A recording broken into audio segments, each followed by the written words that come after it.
Hola, ¿qué tal? ¿Cómo se encuentran en esta mañana? Esto es Ellas en las Urnas. Iniciamos esta transmisión de este 2 de octubre de 2023 para recordar, por supuesto, ni perdón ni olvido en esta fecha emblemática en nuestro país. Mi nombre es Irenia Celestina Ortega y les estaré acompañando a lo largo de esta hora de Ellas en las Urnas, en suplencia de nuestra compañera Lucía Lagunes Huerta, quien es titular de este espacio que hemos dedicado desde CIMAC para conversar sobre la participación de las mujeres rumbo al próximo proceso electoral que se vislumbra, pues, además de interesante, muy histórico por la máxima participación de mujeres en este proceso electoral.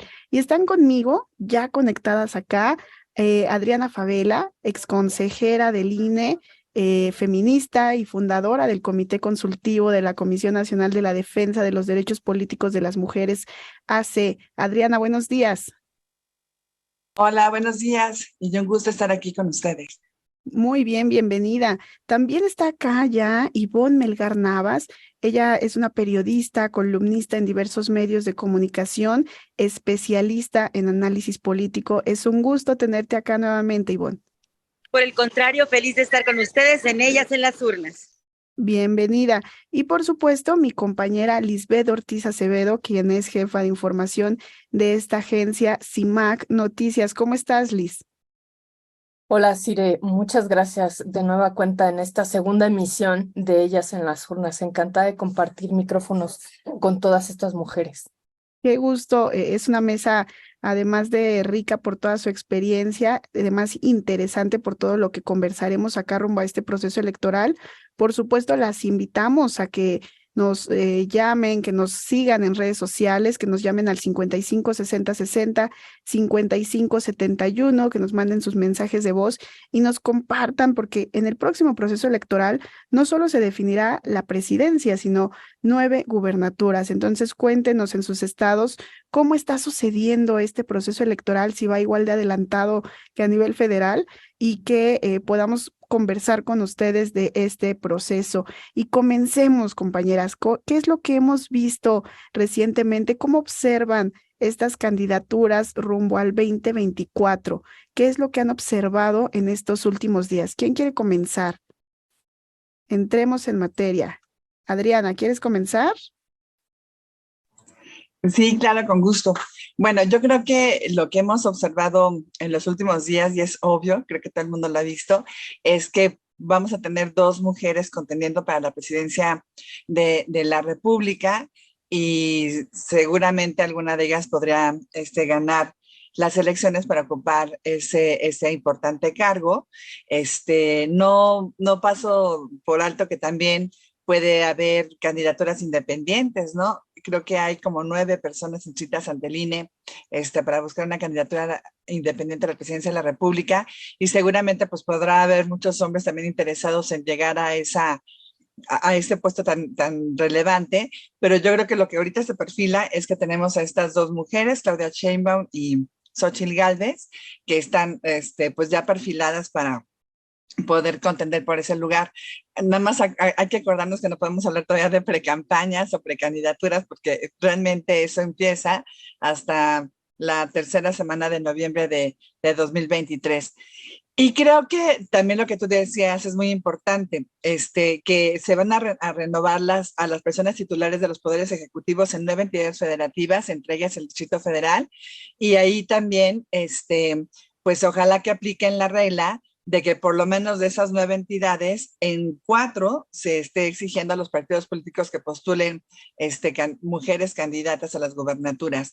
Y esto es también muy relevante porque esto nosotros lo hicimos en el INE hace varios años, espero que retomen esta exigencia y de ser así, bueno, pues estaríamos propiciando más participación, obviamente, de las mujeres. Y espero también que en la Cámara de Diputados a nivel federal y en la Cámara de Senadores se mantenga la paridad de género que ya habíamos logrado en anteriores elecciones, pero también o sea, y creo que también vamos a avanzar muchísimo en los congresos locales donde también ya hemos tenido una paridad. Casi todos los congresos en nuestro país a nivel local se integran de un 40% para arriba de presencia de mujeres, y la mayoría son congresos paritarios. Entonces, ojalá que así sea.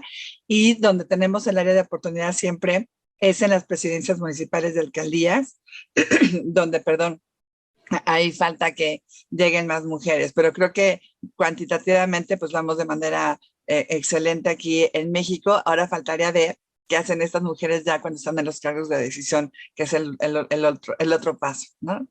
Claro, y ahí has dado al clavo, ¿no? Ese es un gran reto. Numéricamente estamos llegando y estamos con dos mujeres con posibilidades reales de llegar a la presidencia y el gran reto es pues ver la construcción de la agenda que harán. En un momento me gustaría también colocar el tema sobre la mesa en materia de paridad, ¿no? Los retos que observamos, pero bueno, avancemos primero con este panorama general de lo que se observa. ¿Quién quiere continuar? Liz, Ivonne. Sí, Liz, adelante. bueno, me parece que, bueno, coincido totalmente con Adriana. Me parece que la participación política de las mujeres está álgida, está fuerte. Las mujeres en Oaxaca estuvimos documentándolo. em, bueno, no se quedaron calladas en esta semana, sino porque se fueron por un juicio ciudadano para decir que mujeres indígenas y afromexicanas deben de tener más espacios de representación, que no son suficientes los 20 que dice el INE. Entonces yo veo a las mujeres, o sea, para salirnos del centro de la federación, las mujeres están activas, están en participación política. También es importante decir para mí que estamos en espera de los criterios del INE con el tema de paridad de género. Hasta donde entiendo, de acuerdo con la información que salió del INE, sería el 5 de octubre.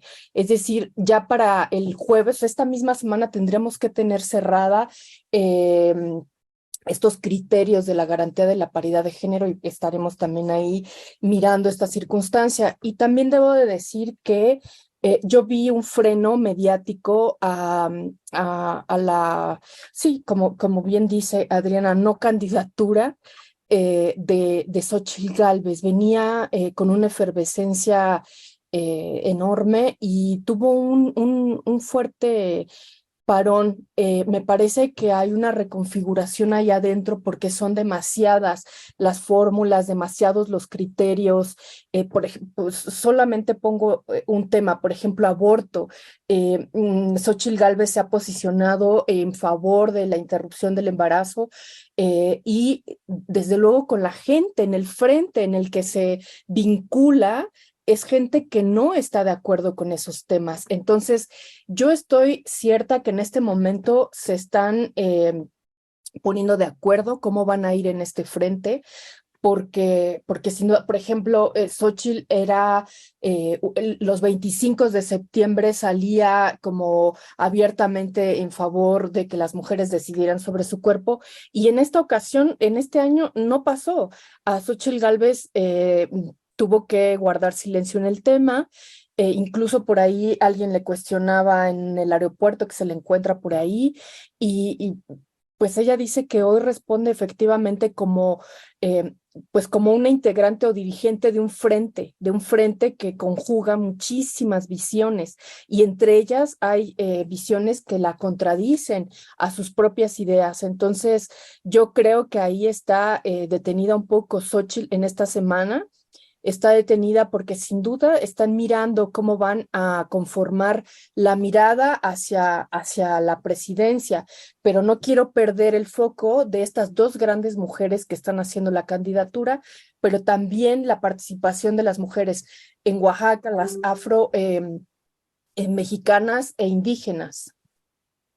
Así es, y ya estás colocando esta agenda, ¿no? Que de pronto, ¿qué tanto los derechos humanos de las mujeres entran a una negociación política de este tamaño? Querida Ivonne, ¿qué observamos en estas semanas? Digo, por supuesto que están en el foco estas dos mujeres, pero seguramente hay muchas otras, al menos en estas 9 entidades federativas, que van a enfrentar unos retos impresionantes para llegar, ¿no? Para negociar las candidaturas y luego para llegar en condiciones de igualdad en este proceso electoral.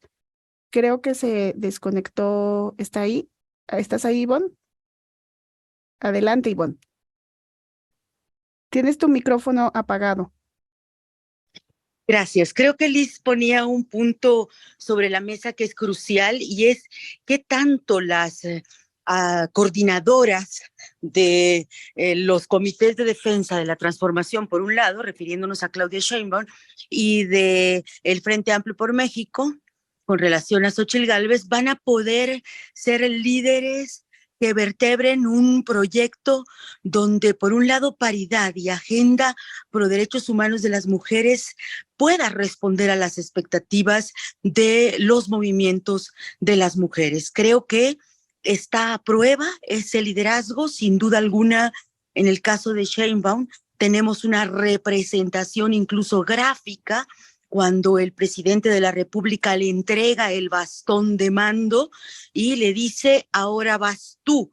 Y interesante, aquí haría una acotación de cómo en este ejercicio del bastón de mando está encabezando reuniones a nivel estatal para hablar de la unidad de su movimiento, articulando a quienes habrían apoyado a otros aspirantes que se quedaron en el camino y también a otros partidos que son aliados de Morena.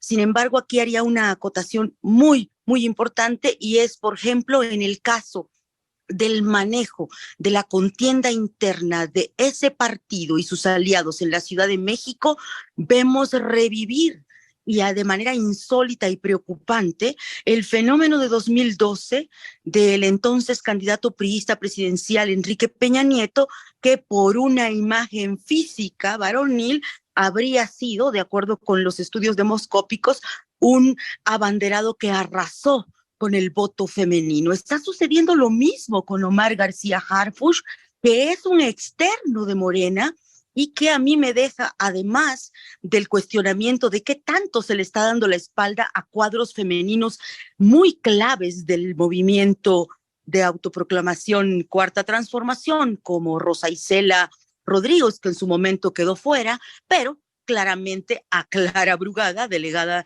de Iztapalapa, por poner adelante una figura masculina externa de ese partido en términos de fundación, de diálogo, de conversación, de causas, con un perfil policíaco, con antecedentes familiares relevantes en lo que tiene que ver con el ejercicio de la violencia, el mismo perfil de Omar García Harfuch también, y me llama la atención que hablando de la revolución de las conciencias, el líder de este movimiento, que es el presidente de la República, tengan que poner a un abanderado que no tiene nada que ver con esa revolución de las conciencias, quizá asumiendo cálculos electorales que les permitirían más abonar en el perfil de ese hombre con esas características. Creo que ahí hay un foco rojo.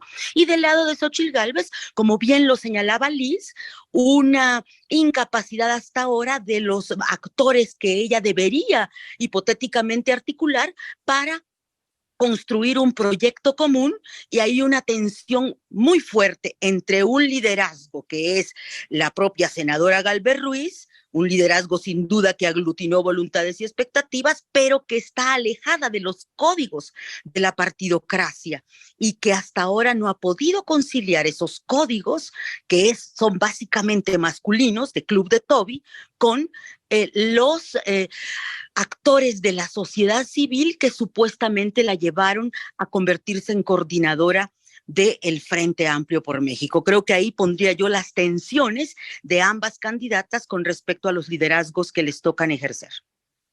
Ivonne, qué importante, qué interesante esto que nos señalas, porque me lleva a pensar en varias cosas, o sea, desde lo simbólico, por supuesto, en la entrega de este bastón de mando, pero por otro lado, las posibilidades de que llegue otra figura conservadora y contraria a los derechos humanos de las mujeres en este mismo perfil del candidato guapo, que está Verástegui, por ejemplo, ¿no? Con una agenda totalmente antiderechos. Pero por otro lado también pensar cómo nos ven los partidos políticos a las mujeres. ¿Qué están pensando de quienes, de las votantes, ¿no? Creo que ese es un tema importante. Efectivamente. Ese es el tema. Es decir, si tú proclamas que eres de un movimiento que revoluciona las conciencias, que va por la igualdad, ¿por qué tienes que prescindir de tus propios cuadros colocando a un perfil que podría recordarnos el manual electoral de otros tiempos, donde lo importante es la percha, la imagen del abanderado? Así es, entonces, desde esta concepción de la misma audiencia del electorado, de las mujeres como electoras, ¿cómo nos están observando? Qué interesante este punto.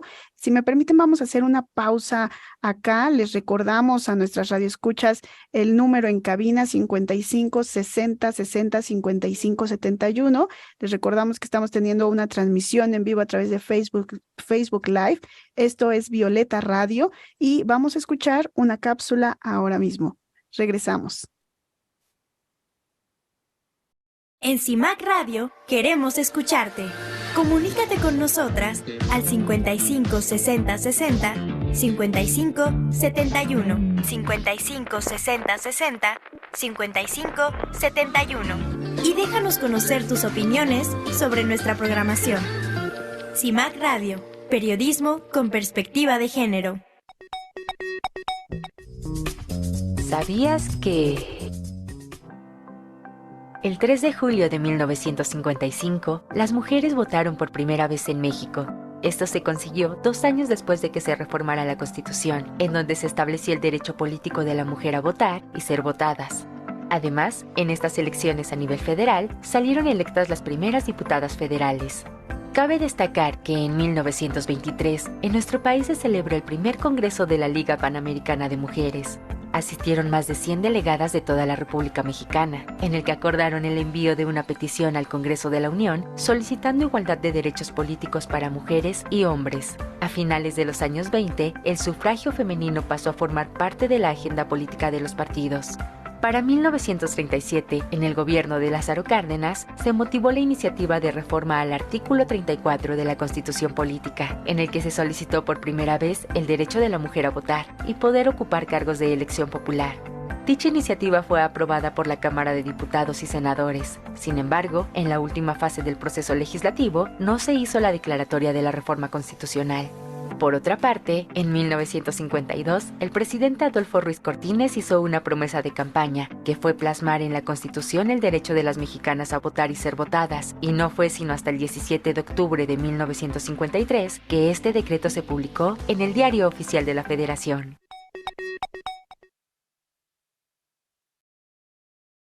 Seguimos en Ellas en las Urnas. En CIMAC Radio queremos Recordarles escucharte. que pueden escribirnos en la transmisión en vivo en Facebook Live. Y estoy trabándome porque justamente me están compartiendo que tenemos varios mensajes en el Facebook Live. Agradecerles por su participación, por estar atentas. Dice Tía Car, recordemos cómo se manejó la campaña de Enrique Peña Nieto. Se dio prioridad a su aspecto más que a sus capacidades. Harfuch está en esta misma tónica. Así es que gracias por compartir con nosotras estas reflexiones que les genera precisamente la observación de todo este contexto político de las mujeres. Para entrar en este segundo bloque con nuestras queridas coconductoras Lisbeth Ortiz, Adriana Favela e Ivonne Melgar, a mí me gustaría colocar 3 temas que son vitales en esta agenda de la participación política de las mujeres. Una que tiene que ver con la paridad. Hay una propuesta por ahí de alternancia mujeres y hombres en gubernaturas, ¿verdad? Que me parece muy interesante, que nos puedan compartir sus impresiones sobre ello. La violencia política, que por supuesto, al mismo ritmo que avanza la participación de las mujeres, la violencia política se pone, ¿verdad?, como un obstáculo, como un límite para este ejercicio de los cargos públicos. Y finalmente, la 3 de 3. ¿Qué ha pasado con la 3 de 3? ¿Está avanzando, no está avanzando? Tenemos un montón de hombres ya en el ojo por la 3 de 3 y también por casos de violencia política, pero no ha pasado nada. Entonces, ¿en qué contexto estamos? ¿Quién quiere comenzar? Adelante, Adriana. Bueno, a ver, son temas súper importantes. Y nada más para cerrar lo de lo que comentaban hace ratito mis compañeras. A ver, ¿cómo nos ven los partidos políticos a las mujeres en política? Pues nos ven, obviamente, como una gran parte del electorado, que además es muy confiable porque es el que más vota. ¿Sí? Acuérdense que hay estudios del INE que dice que las mujeres votamos muchísimo más que los hombres. Entonces, las mujeres somos como un bastión, como un elemento fundamental para las elecciones, porque seguramente las mujeres sí vamos a salir a votar, ¿no? En la mayoría de los casos. Entonces, pues es una parte muy importante del electorado, obviamente. Donde ya no nos ven tan importantes es como para darnos las candidaturas o darnos oportunidades para llegar a cargos más relevantes. Entonces ahí creo que también nosotros deberíamos de pues ver cómo podemos ayudar también para que las mujeres tomemos más conciencia de esta circunstancia que nosotros tenemos a nuestro favor. Porque sí, o sea, entiendo que, por ejemplo, las mujeres están muy emocionadas con algún tipo de candidaturas, ¿no? Como que de lo que dicen ahorita con García Harfuch, porque es una persona atractiva.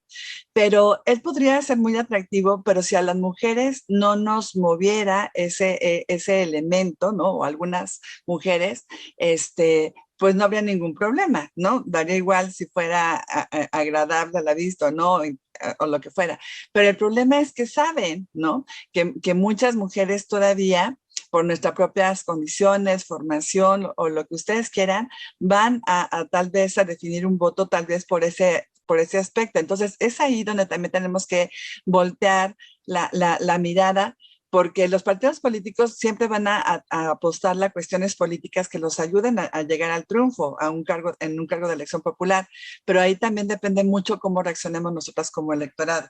Ahora, en relación con la alternancia de género en las gubernaturas, pues mira, sí hay una propuesta de varias senadoras, pero realmente eso ya se hace en las entidades federativas. Por ejemplo, ya lo tenemos en el Estado de México regulado, en Hidalgo, de que si ahorita, por ejemplo, postulas a una mujer, o como sucede en el Estado de México, ¿no? Postularon a mujeres, las dos fuerzas políticas más importantes, entonces en la próxima elección tendrían que ir con una persona de un género distinto que tendría que ser hombre. Y esa es como la tendencia que se está dando en las entidades federativas, aunque estas son las únicas dos que hayan regulado, y Coahuila también, pero la Suprema Corte de Justicia lo echó atrás, pero era la misma circunstancia.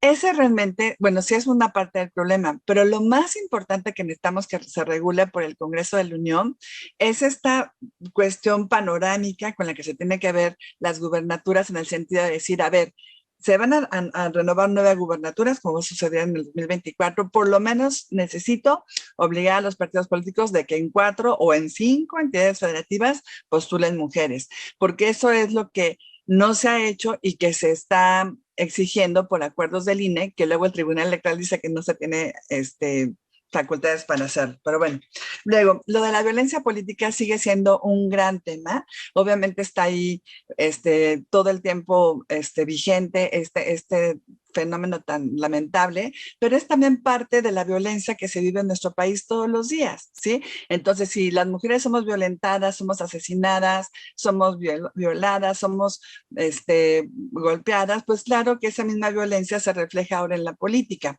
Ahora, ¿cuál es el problema? El problema creo que es que hay que ver los alcances de la 3 de 3 contra la violencia, porque yo he visto algunos mensajes en redes sociales de algunas consejeras del INE que dicen que esa reforma a nivel constitucional en el artículo 38 solamente se refiere a resoluciones que se hayan emitido en materia de delitos, o sea, de delitos del fuero penal.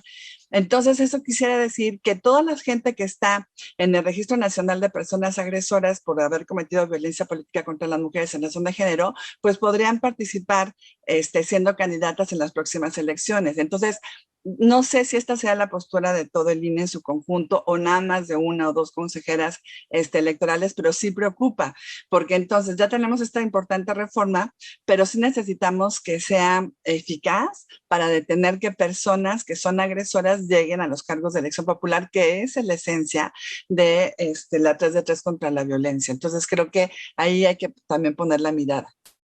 Esa parte es muy importante, cómo las autoridades toman cartas en el asunto. Tenemos el caso del exalcalde de Alto Tonga en Veracruz, Ernesto Ruiz Flandes, que cuenta con 11 sanciones por violencia política contra las mujeres en razón de género, sin que ello le haya implicado una acción penal en su contra o la suspensión de sus derechos políticos. Entonces, esto tiene que alertarnos, ¿no? No queremos que estén ahí estos hombres con ese número de sentencias. Ivonne, querida, ¿qué nos dices al respecto? Sí, creo que es muy importante asumir que los alcances de la reforma constitucional 3 de 3 sí son limitados, porque de manera textual, como bien lo recordaba Adriana Favela, sí son de establecer el rechazo a que sea postulado en una candidatura cuando exista una sentencia firme. Sin embargo, lo que estaríamos esperando en esta coyuntura, como sucedió desde 2021, es que se apele al decoro de los partidos políticos, a la ética, a la capacidad de ser responsables con esta agenda de colocar a las mujeres al centro y de visibilizar la necesidad de que los violadores no vayan al poder, y que sean los propios partidos quienes, asumiendo este compromiso ético, no postulen a quienes tengan antecedentes de violencia, sea doméstica, familiar, política, de acoso sexual, o sean deudores alimenticios de sus hijos, padres irresponsables, al margen de las sanciones. Creo que ese es un tema que va a estar a la vista y donde los medios de comunicación, las movilizaciones feministas y las propias consejeras electorales, federales, locales, y las magistradas, los magistrados deberán hacer presión, porque si está en la conversación el tema, es posible también que la sanción moral, la sanción pública, la sanción de la opinión pública cuente, al margen de que hay que ser realistas y sinceros de que la reforma de la 3 de 3, tal como quedó, tiene limitaciones en términos de que solo cuando hay sentencia firme se le puede quitar la postulación o el cargo a quien haya incurrido en violencia.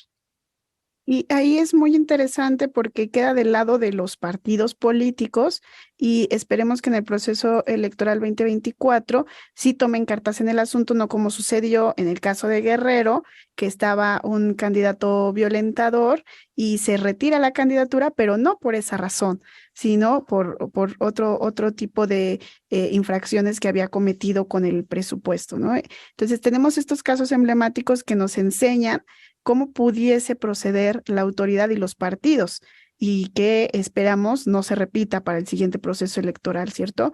Liz. Bueno, yo retomo, ha sido muy interesante poder escuchar a Ivonne y a Adriana. Yo también creo que sería un retroceso para nosotras en este país que volvamos a estas fórmulas con García Harfuch de el tipo que emociona y que gusta físicamente. Me desprendo de ello a título personal. Me parece que el feminismo también nos ha permitido de construir una manera de ver a los hombres y que va más allá de cómo tiene el pelo o cómo tiene el traje o cómo lo porta.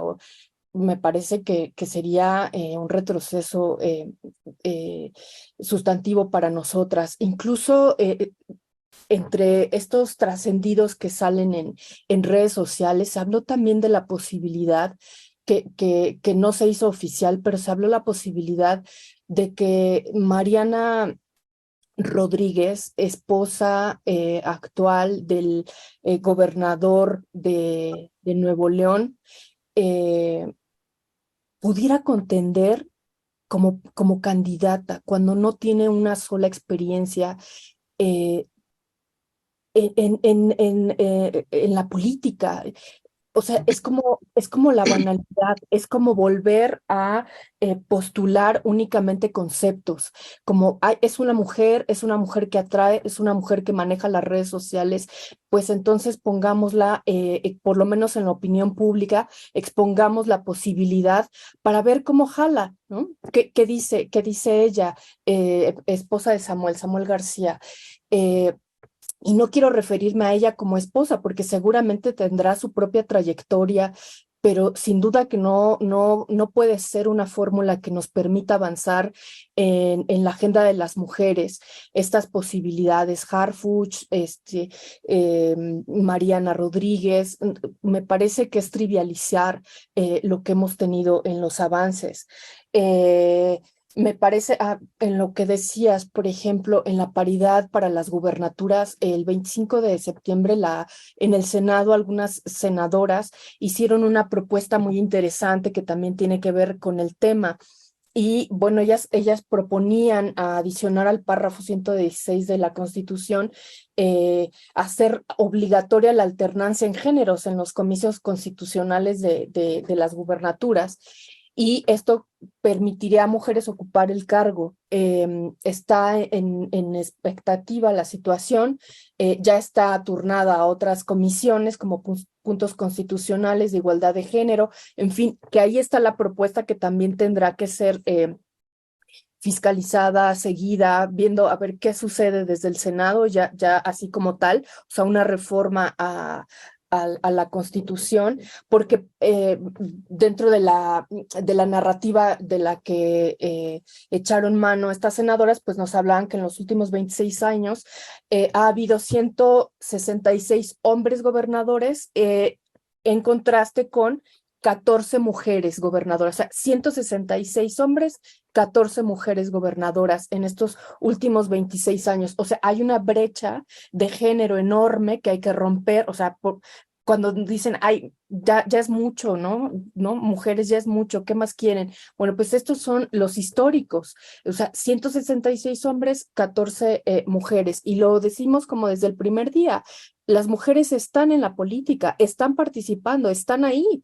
Lo que pasa es que no han encontrado los espacios de participación política, sobre todo hacia las cumbres, pero ahí están, las mujeres ahí están.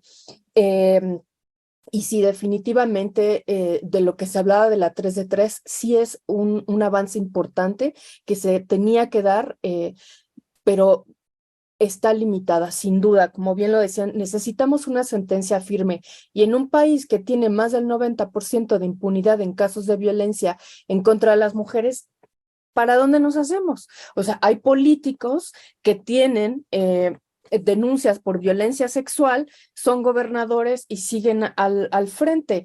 Bueno, ahora ya no está al frente, pero bueno, ¿qué nos dicen del caso Salgado Macedonio? Está ahí y opera políticamente sin ningún problema. Entonces, ¿qué tenemos que tener?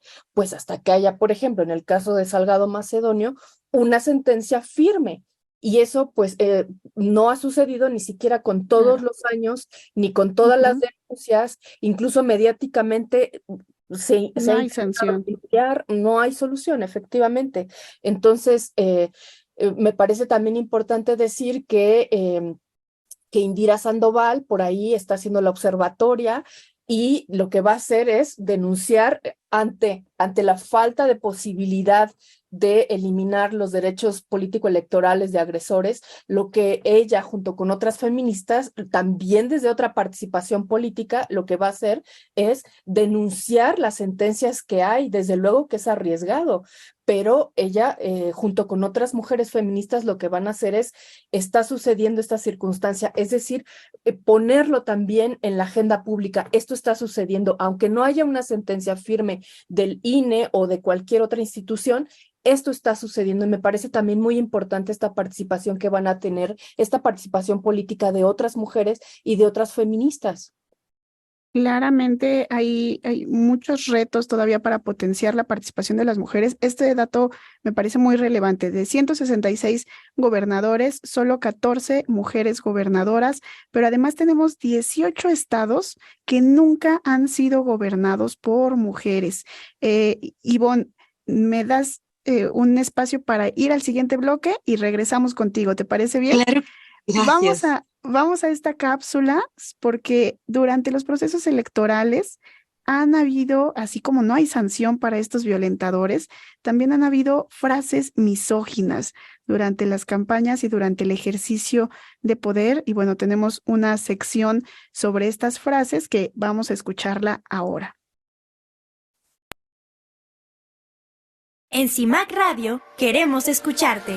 Comunícate con nosotras al 55 60 60 55 71 55 60 60 55 71 y déjanos conocer tus opiniones sobre nuestra programación. CIMAC Radio, periodismo con perspectiva de género. Frases misóginas en procesos electorales.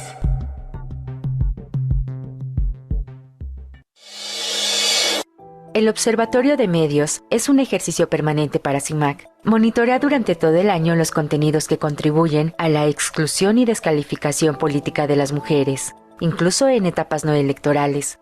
De ese trabajo se derivan campañas como #Denuncia la misoginia, que incluimos en este cuarto observatorio sobre la participación política de las mujeres en 2015.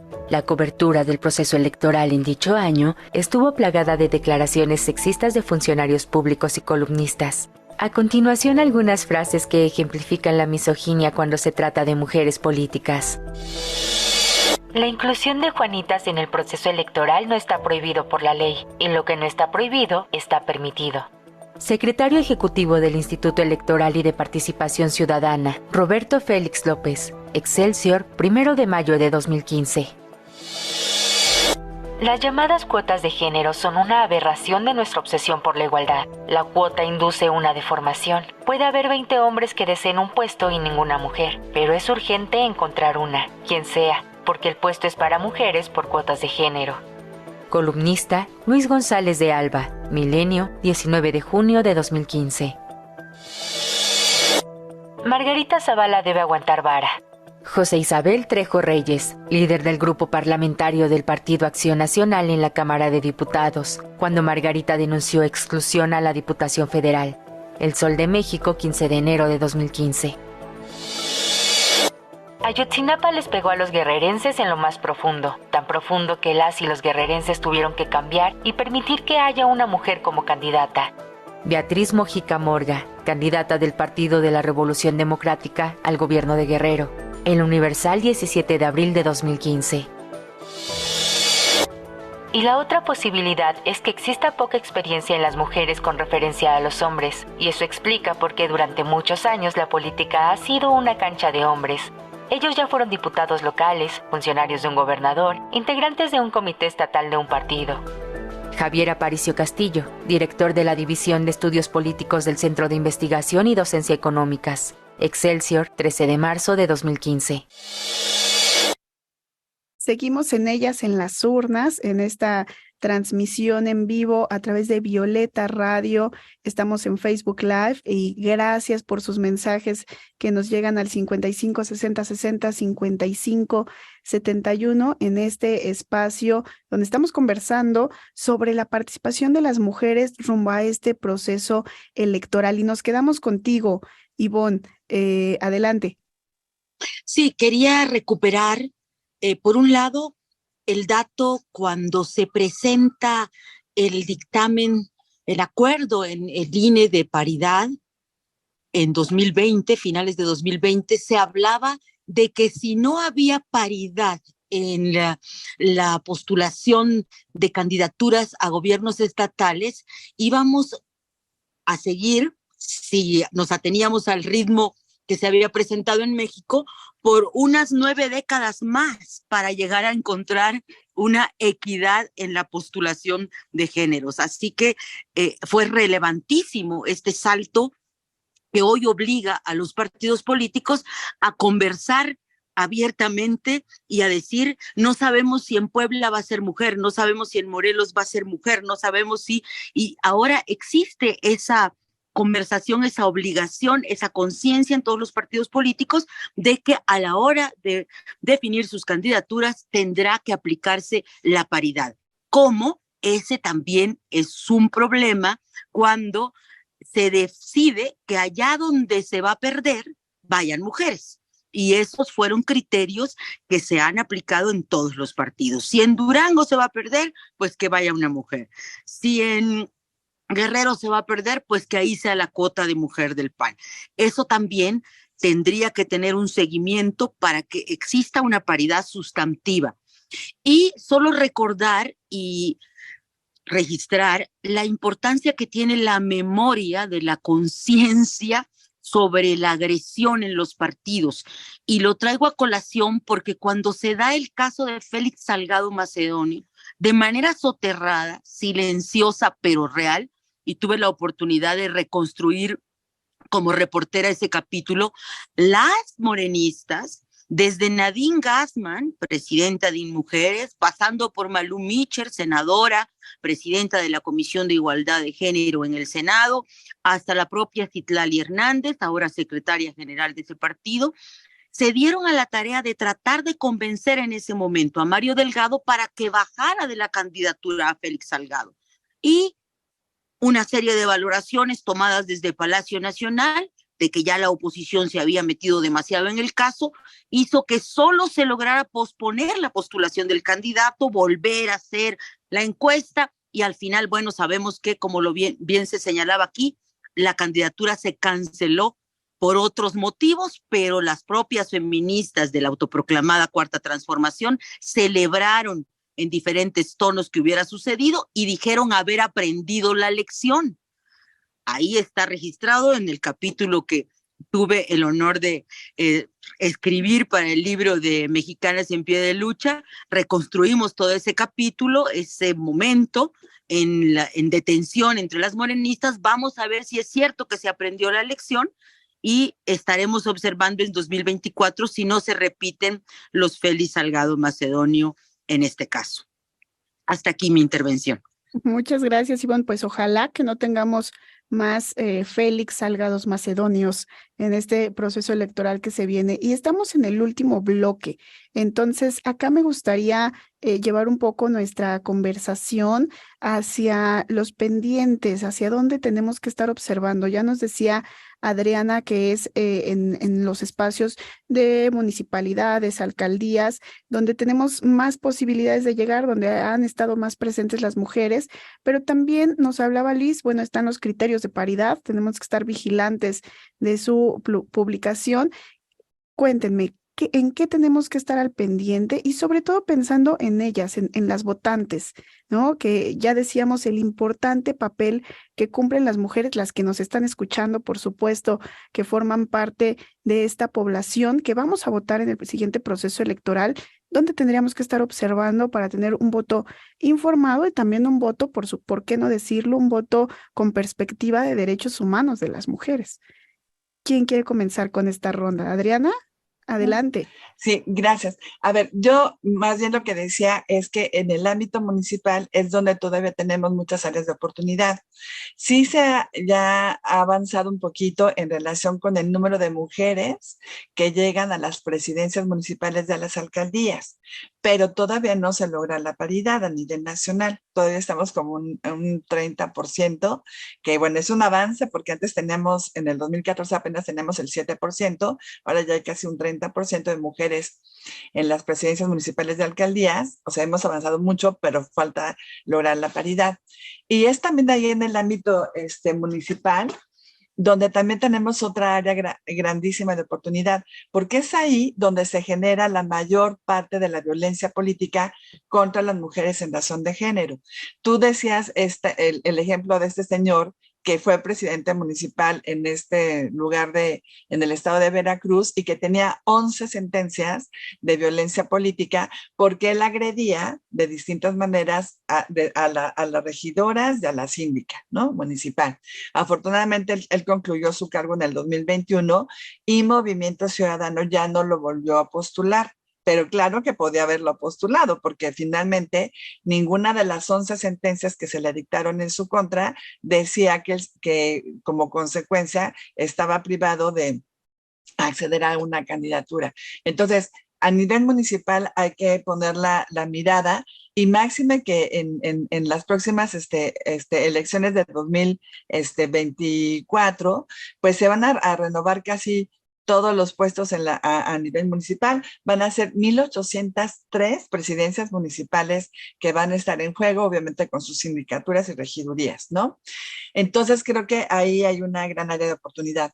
También tenemos que seguir insistiendo en que las mujeres, obviamente, pues como que entiendan la importancia de su voto, que no lo podemos estar dando nada más por alguna cuestión, simplemente, o sea, o sea, superficial, sino tenemos que hacer un análisis de verdad de las propuestas y de la credibilidad de las personas que se están postulando, porque somos la mayor parte de los electores en México y las que más votamos. Entonces necesitamos tener también gente capaz que llegue a los distintos cargos de elección popular. Y la otra circunstancia también es que yo diría que hay que insistir mucho también con las mujeres de que denuncien. Muchas veces las mujeres no denuncian, y no solamente en violencia política, que claro, es el tema que estamos tocando, pero en general, en cualquier tipo de violencia que se sufra, que se denuncie, y sobre todo también que se le dé seguimiento.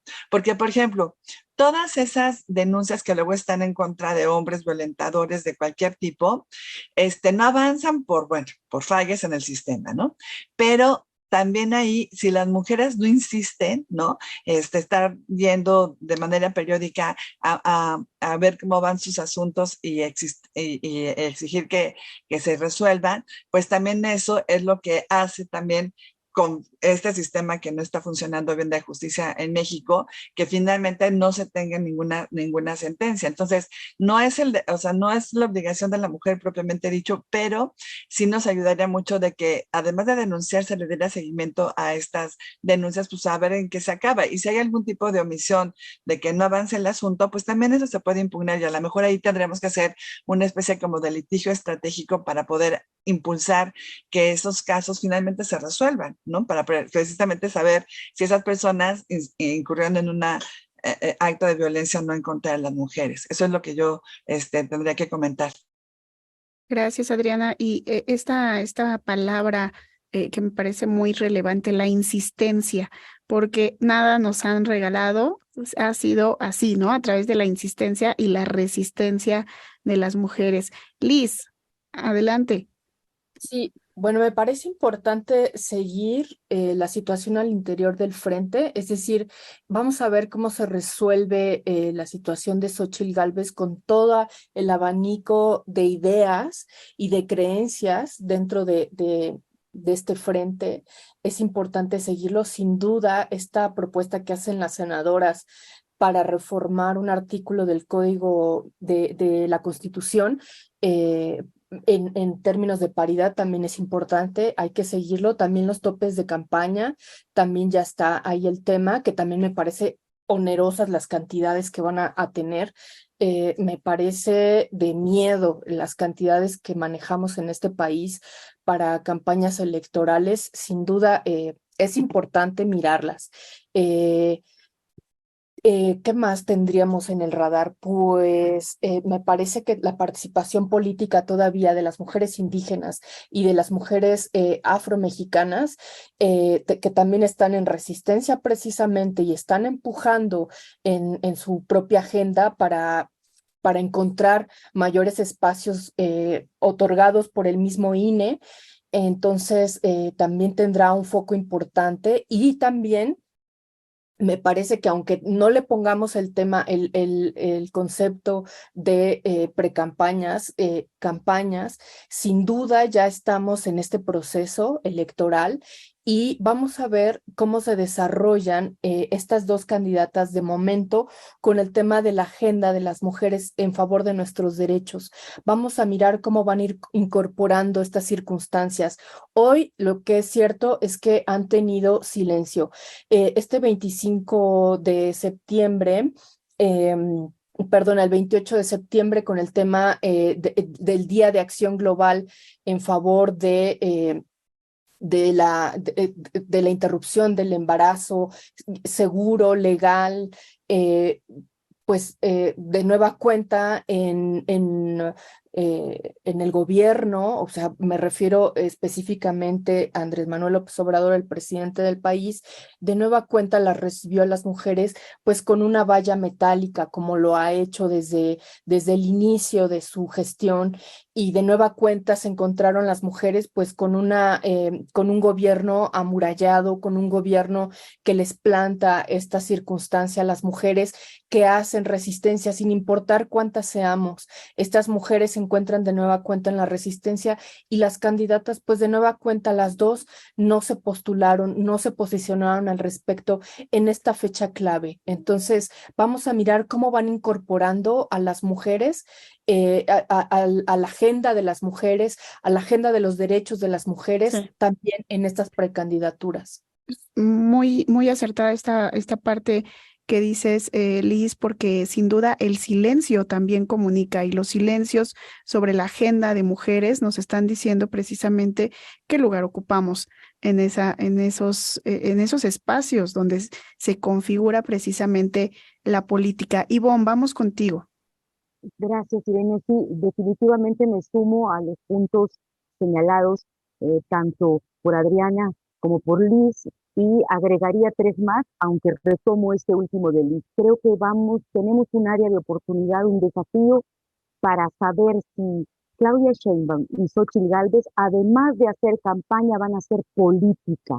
¿Y qué política van a hacer? Si esa política tendrá nuevos códigos y cómo se va a proyectar esa política que realicen, esos acuerdos que construyan, los aliados que sumen, los palomeos y los taches que ejerzan, cómo se va a traducir en la narrativa de la comunicación que como candidatas quieran proyectar. ¿Cómo se van a proyectar? Si van a recurrir a valores tradicionales de las mujeres o van a hacer un híbrido o van a formular una nueva conversación del poder ejercido por mujeres aspirando a la presidencia de la República. Para mí ese es un área de oportunidad, cómo las mujeres van a hacer política. Y aquí también incluiría a Clara Brugada, por ejemplo, entre una lista de mujeres que han hecho mucha obra de gobierno, que han hecho mucha obra administrativa, que han desplegado sus capacidades para construir bienes públicos y que sin embargo a la hora de disputar el poder pueden ser relegadas porque los códigos patriarcales las dejan fuera.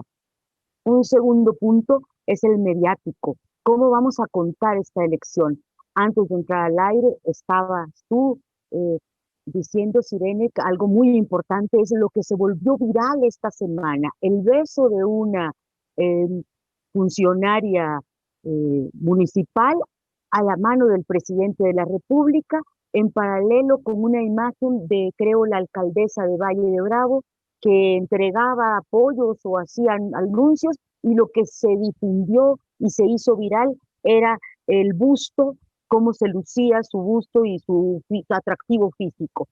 Seguimos pues siendo las mujeres en política focos de una conversación frívola que las trivializa e incluso las convierte en subordinadas y no en personas que ejercen el poder y que representan valores de la colectividad. Y uno último que creo que es el que también mencionaba Liz, que es el de la agenda.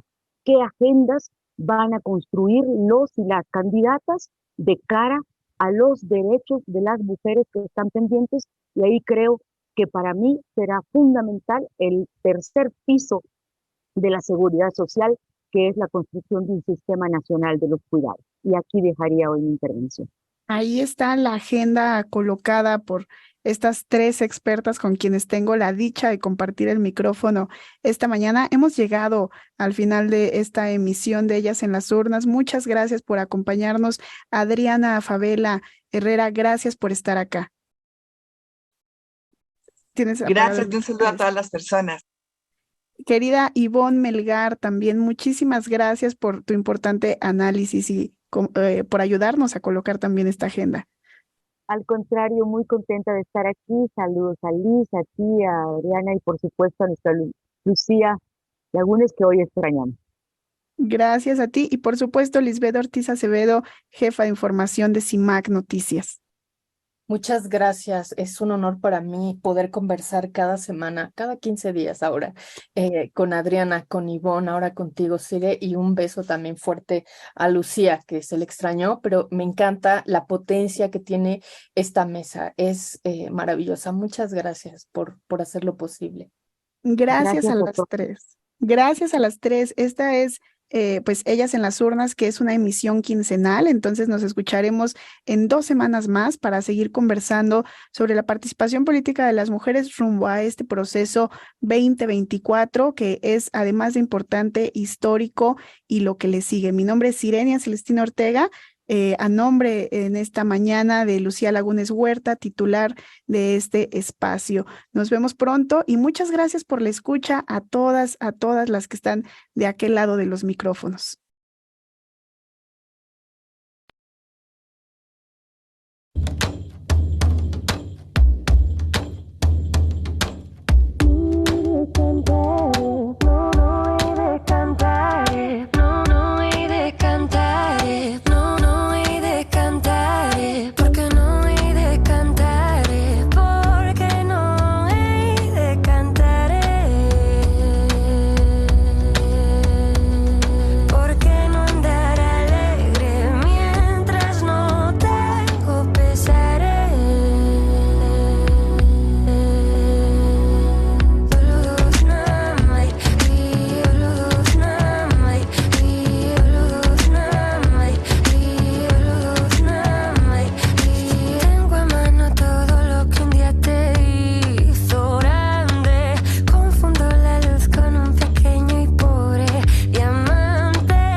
Ellas en las urnas. Mujeres en la política. El acontecer actual rumbo a las elecciones de 2024.